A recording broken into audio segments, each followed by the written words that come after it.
বাংলাদেশের আগামী জাতীয় নির্বাচনের তফসিল এখনো ঘোষণা হয়নি। তবু রাজধানী থেকে প্রান্তিক রাজনীতির মাঠ পর্যন্ত শুরু হয়ে গেছে জোট গঠনের গোপন আলোচনা।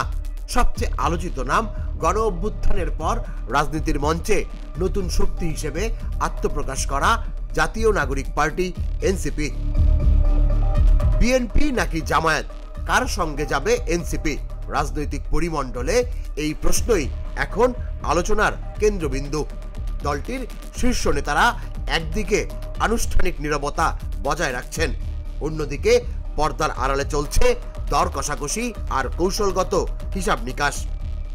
এনসিপির একাংশ মনে করছে জামাতের সঙ্গে সরাসরি জোটে না গিয়ে নির্বাচনী সমঝোতায় যাওয়া কৌশলগতভাবে লাভজনক হতে পারে। অন্য পক্ষ চায় বিএনপির সঙ্গে আসন ভিত্তিক জোট গড়ে এক ধরনের মধ্যপন্থী অবস্থান নেয়া।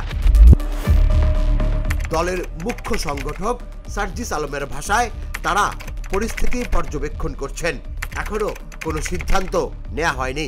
কিন্তু দলীয় সূত্র জানায় এনসিপি অভ্যন্তরে চলছে তীব্র মতবিরোধ।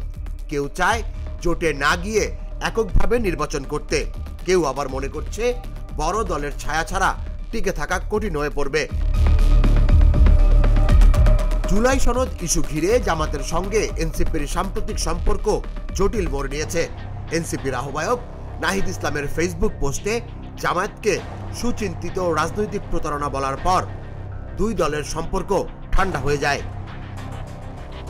অথচ তার কিছুদিন আগেও এনসিপি ও জামায়াত একসাথে আন্দোলনের প্রস্তুতি নিচ্ছিল। রাজনৈতিক বিশ্লেষকদের মতে এনসিপির জন্য এই মুহূর্তে সবচেয়ে বড় প্রশ্ন হলো নিজেদের রাজনৈতিক সক্ষমতা যাচাই করা নাকি নিরাপদ আশ্রয় খোঁজা।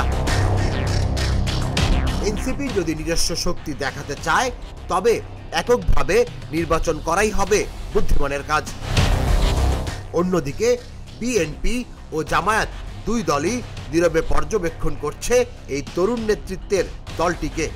একাধিক সূত্র বলছে বিএনপি নির্বাচনের আগে সম্ভাব্য সহযোগী দল হিসেবেই এনসিপিকে তালিকাভুক্ত করেছে। তবে এনসিপির ভেতরে এখন আরেক নতুন চিন্তাও ঘুরছে, একটি মধ্যপন্থী জোট গঠনের। আনুপাতিক ভোট পদ্ধতি বাস্তবায়িত হলে তারা বিএনপি জামায়াতের বাইরে নতুন সমমনা দলগুলোর সঙ্গে নিজস্ব বলয় করতে পারে। রাজনৈতিক অঙ্গনে এখন শুধু একটি প্রশ্নই ঘুরে বেড়াচ্ছে, নতুন প্রজন্মের দল এনসিপি কি কারো ছায়ায় হাঁটবে নাকি নিজের পথ নিজেই তৈরি করবে? তুষার ইসলাম, জাগো নিউজ।